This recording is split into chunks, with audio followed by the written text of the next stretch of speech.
and wonderful day. Welcome to the Black Financial Channel. That's theblackfinancialchannel.com. Today we're going to talk about the stock market, why the stock market dropped a little bit this morning. And also we're going to talk about Amazon laying off 18,000 workers. And what does it mean when a company lays off employees? Is that a bad thing or a good thing? What does it say about the economy? What does it say about your investments? So get comfortable, buckle up your seatbelt. We're going to get started on the Black Financial Channel right now.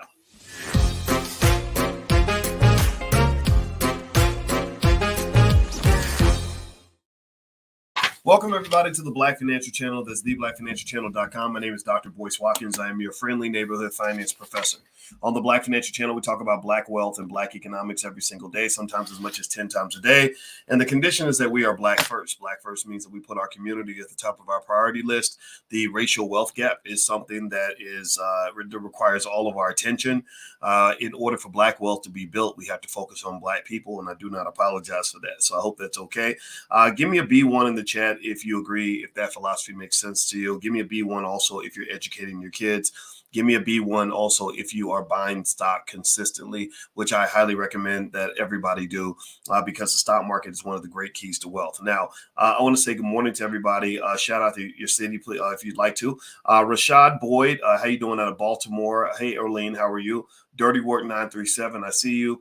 Von Wayne and Jameer and Noble, Annette Wilson, Strom, Wanna Death, Paulson. That's Wanna Death. Wow. Winna Death. Is that right? Did I say that right? Winna Death. Rosemary, beautiful name, by the way. Rosemary and Terrence and everybody on Instagram, what's going on? All right, so let me jump right into it so we don't waste too much of your time.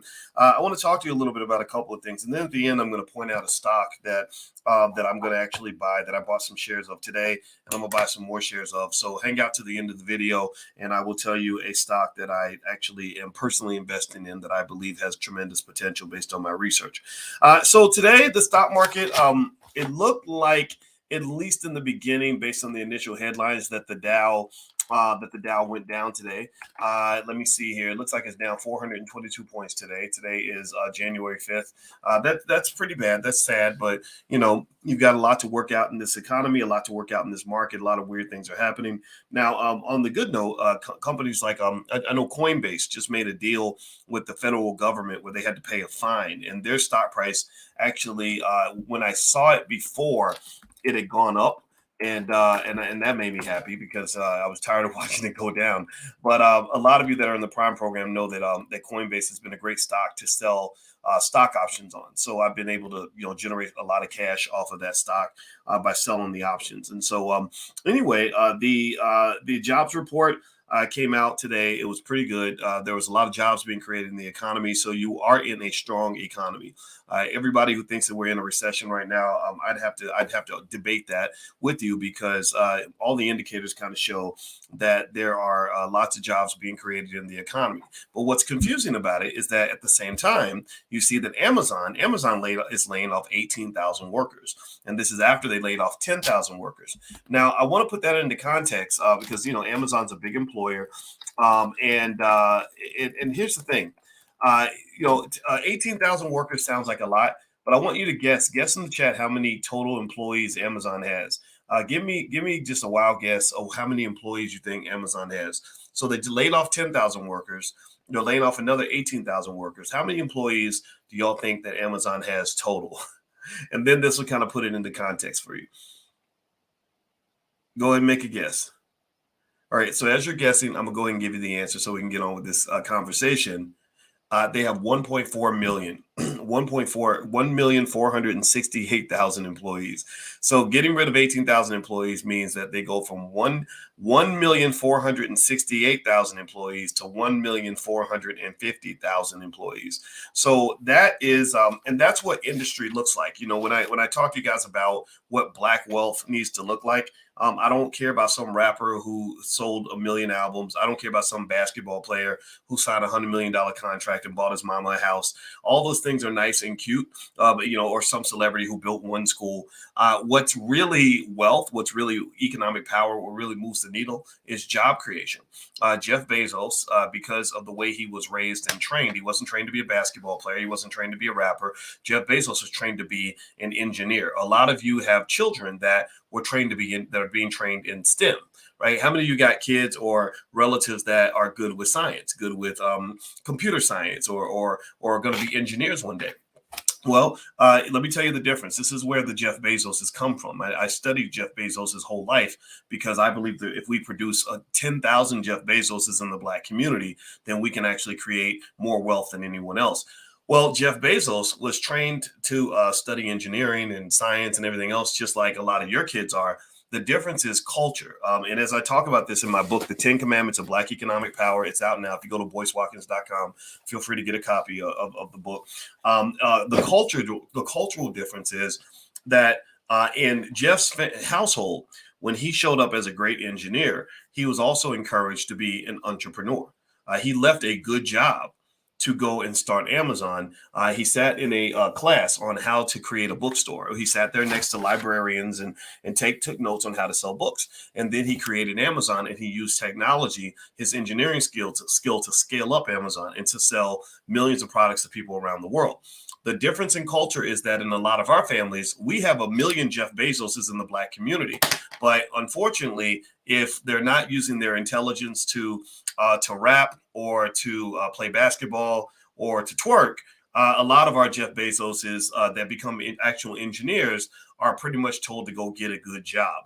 Now, I'm not putting the whole Black community in the same bucket. I'm not putting Jeff Bezos on a pedestal. I'm really talking about systematic culture. So ultimately, what you got to understand is that when you have that guy, that kid, or that little boy, or that little girl in your house that has that ability to understand science and math and engineering, don't just tell that kid to go get a good job working for GE or Ford or IBM. Tell them they can also go out and create an Amazon and employ 1.4 million Black people. You tell me one rapper. Jeff Bezos employs 1.4 million people, mostly white. He does that for his community. Point out one rapper. Can you name one rapper, one celebrity in the Black community that employs even 1% of that? What's 1% of 1.4 million? Let me move the decimal over. 14,000 people. Can you name one Black celebrity that employs 14,000 people? 1%. Or let's say, or even if you want to really put a stress test on, let's say 10%. Is there one Black person that you can think of that employs 140,000 Black people? There is none, right? And a lot of it's because sometimes we look at the wrong standards when it comes to wealth. And I'm not making fun of anybody. I'm just sort of showing you what that looks like. So Amazon's laying off 18,000 workers. That is a sign that Amazon is scaling back. It doesn't mean Amazon's doing badly. Amazon's the biggest holding in my portfolio, actually, and I'm a big believer in Amazon. So when Bezos makes money, then we make money too. Somebody put Tyler Perry. Maybe Tyler has 14,000 employees. I'm not sure. I'd have to go look that up. But he could be the closest, and that would hit that 1% criteria. So our biggest Black employer, according to what we see here, and I don't know who else is out there, employs 1% of the people that Jeff Bezos employs. So if you want to understand a lot of the racial wealth gap, you don't need to look further than job creation. Are there companies in the Black community that Black HBCU graduates can go work for when they finish college? Are these HBCU graduates en masse, hundreds of thousands of them, prepared to go out into the world and create the kind of infrastructure and delegation and systems necessary to employ other people? Or are they pretty much trained to be hired guns or to be a soldier in someone else's economic military? Or are they being trained to be generals? I'm training my son to be a general. I'm not training him to be a soldier. I say you be a soldier for as long as you need to, but eventually you got to become a leader where you can actually create prosperity for others and not just for yourself. So do me a favor, please hit the thumbs up button, thumbs up, share, subscribe. I want to remind everybody, if you want to go through, I'm going to do an event on the 13th. It's called a financial slumber party. We decided that we were going to all get together at 11 p.m. Eastern in the middle of the night on Friday night, the 13th, and we're going to go through the curriculum of something I put together called Stock Market Decoded. And in Stock Market Decoded, what I'm going to do is I'm going to make you the best stock market investor in your family. I literally will arm you with all the tools that you need to demystify and debunk any of the BS that you're hearing from your relatives about why you shouldn't invest and why investing is stupid and why investing is going to lose all your money. So if you'd like to join us, just go to boycewatkins.com. So make sure you wear your pajamas and bring your popcorn. Me and my wife will be in our pajamas, and we're gonna have fun, but we're also going to learn how to invest and build wealth at the same time. And it'll give you kind of a template you can use for your own family. When you get together and have fun, or you get together for Sunday dinner, also get together and have family business meetings. Get together and help each other. Don't just feed each other food, feed each other economic opportunities, feed each other possibilities, feed each other wealth, right? That's how you also feed and show love to other people you care about. So if you want to join the financial slumber party, just go to boycewatkins.com and you'll get a free lifetime access copy of Stock Market Decoded. And also, you only have to pay for one person. If you pay for one person, you can bring your whole entire family. So buy one, get 5 free, or whatever it is you want to do. You can have a watch party at your house, whatever it is you want. All right, guys. So let me keep going here.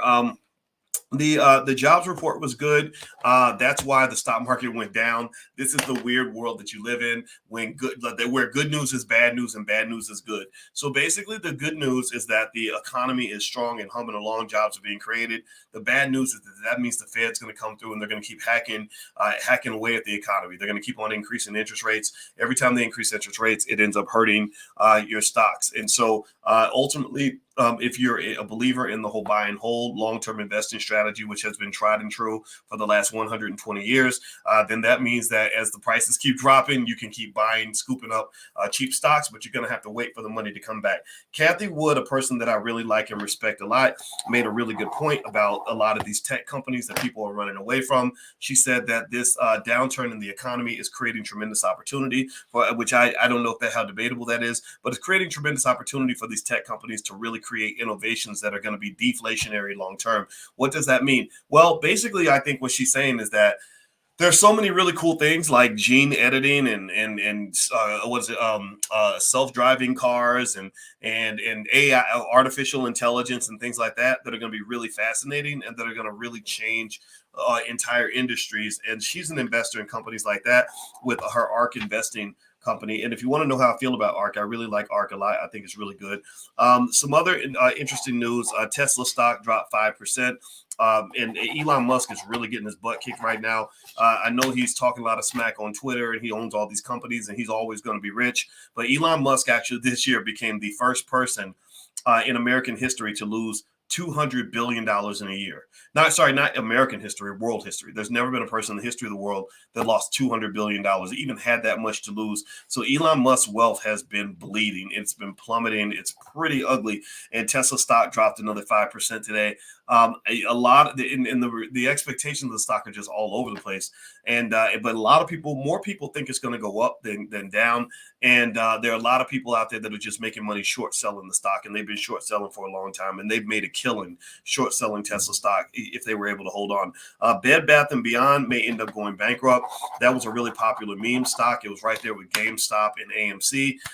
But Bed Bath & Beyond has pretty much told people that they may not be able to stay in business. They lost, I think, about $380 million this past quarter, which is absolutely insane. I always thought Bed Bath & Beyond was a good store, but apparently they put too much into the business. And so what I think is important to understand there with business is that you can have a good business model and a good idea, but if you get too greedy, then you put yourself in a risky position. So if you have a good business, why do you have to go borrow $1 billion to expand that business? Why not borrow a tenth of that, right? Or something like that, something that's more manageable. So the moral of the story with Bed Bath & Beyond, in my opinion, is don't go chasing waterfalls. You can have a good business that can go bad because you take on too much debt. Too much debt becomes toxic. And so sometimes people try to expand things out of control. Next thing you know, you got a really good business that ends up dropping because you forced it to grow too fast. Okay. So Bed Bath & Beyond, their stock is down to about $2 a share. It was traded as high as $52 a share. A lot of that wealth that was lost with Bed Bath & Beyond also was money that people like Michael Cohen were taking from the meme stock traders, all the Wall Street bets guys that believed in Michael Cohen and were betting on everything. I did a whole video where I explained to you that I think this guy did a complete pump and dump. He took complete advantage, in my view, in my opinion, he took advantage of all those Wall Street bets kids that believed in him and believed in all this nonsense. And they pushed that stock price way, way up. And he was planning to sell the entire time. He sold those shares while they were high. they got left with the trash, and now a lot of them lost a lot of money, and that's how the game is played. So you got to be really careful with Wall Street because there are people that can rig the game heavily in their favor. Last but not least, I saw something where Cardi B said something about the groceries. You know, she was on her Instagram. She's got a real animated personality. She was like, "Who caused the price of groceries to go up this high?" You know, so she's like neck swinging and cussing about the price of groceries and how lettuce is $6 now instead of $2, which is kind of funny because people were like, you know, like, wait a minute, but you're a millionaire. Why do you care about the price of lettuce? But Cardi made a good point. Cardi said, you know, she said that's why I know that if you ever get some money, you're gonna just waste it all because you just be throwing that money around and wasting it, blah, blah, blah, and you got to be efficient with your money. You got to watch where your money is going. And I'm like, okay, go ahead, girl. Give you a little financial lesson. Go pull out your inner Dr. Boyce. But here's the thing about Cardi that was really funny, though, is she contradicted herself just a little bit because she said that whoever's responsible for the price of lettuce going this high needs to be taken out of office. Oddly enough, a lot of people, if they're political in this conversation, would say that Biden played a big part in all of this. If you remember, one of the biggest things that the Democrats did was, and the Republicans are not perfect. We know they're not perfect. That's why I don't vote for either party, just in case you want to know. But the Democrats pushed through that massive spending bill. And here's the thing: pay attention now. This was before inflation had gotten out of control. But if you go back and you look at what people were saying, what the economists were saying when the spending bill got pushed through, and then the response to COVID was just outlandish, insane. They were just throwing money out there, printing money like it was going out of style. A lot of people were saying, look, if you keep doing this, you're going to have a serious inflation problem. You know, like if you don't fix this, if you don't calm yourself down, you're going to have inflation that is ridiculous and out of control. People are going to go to grocery stores, not be able to afford to buy food. People around the world, some people in some countries, it's beyond not being able to afford food. They just starve to death. They can't get food at all. You know, they can't eat. You know, so ultimately, if she wants to point out who was responsible, yeah, it's hard to go too far past Biden and the chairman of the Federal Reserve, Jerome Powell. Both of these individuals were warned extensively about the consequences of the choices that were being made. So again, I'm not seeking to be overly political with that conversation, but that's just a fundamental fact. And there was something here I wanted to show you guys on the debt clock, but you know what? I think I'm going to have to go dig it up again later. But there was literally a statistic on the debt clock. There's this thing called debtclock.org you can go to where you can see the total U.S. government debt. Total national debt is about $31,468,585,000,000 right now. And it's moving up super fast. It's moving up probably about $1 million a minute or something crazy like that. And then there was a point where on this app, they actually had historical comparisons, and I can't find the comparison right now. If I could find it, I would show it to you. But there was a stat that I saw that blew my mind where they were comparing debt to GDP. That's where you basically are taking the amount of debt you have and comparing it to the amount of income you have. So it would be like a debt to income ratio that they would use in order for you to buy a house. They would say, okay, what is your debt and what is your income? Divide debt by income, and that would be your debt to income ratio. Well, the United States' debt to income ratio, or debt divided by GDP, around World War II was, let's say it was 40% or something like that. Now that number's like 300% or 250% or something absolutely insane. It's literally gotten to the point where and I got to go double check. I may be way off with the numbers, but I will say this: the difference was so drastic that it really makes me fear for the future, the economic future of this country. America, to some extent, is a sinking ship. The way we invest is going to have to evolve. The U.S. government is going to continue to pile on this insane amount of debt, which eventually could create a scenario where we have hyperinflation or other problems like that. So diversification is the way you protect yourself against all of that. Everybody wants to talk about how risky crypto is. but nobody's talking about how risky the federal government's spending policies are. That's probably, in my view, one of the greatest risk factors of all time. All right. So anyway, do me a favor. If you could, please hit the thumbs up button. I'm about to share a stock that I just invested in. And if you want to add it to your portfolio, feel free. Just know it's something that I just bought some shares in this stock. But also, just to remind you again, my new book is called The 10 Commandments of Black Economic Power. I'm going to do a book tour. And in every city, I'm not just going to go there and sign books. I'm going to do a deep dive training into this book. It gives 10 rules that if you apply this to your family, you will be in a position to generate the kind of intergenerational wealth that will transform your family for the next 100 years. This is based on economic theory. This is based on the things I learned as a PhD student. This is based on the things I taught when I was on the faculty at Syracuse University. It's also Black specific. I specifically wrote this book for you. I did not write this. White folks are welcome. I don't hate anybody. I don't dislike any group. Any group that wants to learn from the best can come here and listen in, just like we listen to what the Jewish community is doing, and I respect it immensely. They can come listen to us because we are the new Jews in that